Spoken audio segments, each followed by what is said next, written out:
ហើយកូនកំឡោះយកចិញ្ចៀនកូនកំមុំមកបាទដកជៀនមកក្មួយកាន់តងចិញ្ចៀនលើកបង្ហាញតែកូនក្រមុំ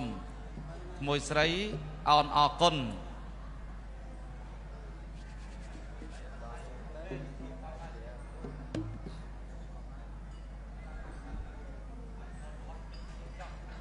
អញ្ជើញលោកអ្នកភ្លេងជូនភ្លេងថ្វាយព្រះតម្រង់ជ័យបាទ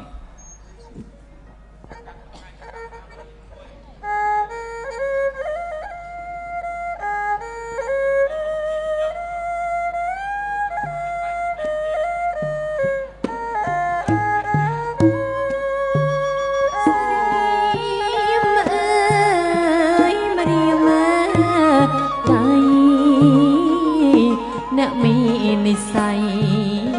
បានពាក់ទុំរងភ្លឺភ្លេអើយមានត្រង់ស្ងួនស្រហឆោមយងពាក់បាញ់ចាំចិត្តម្រាមអើយម្រាមណា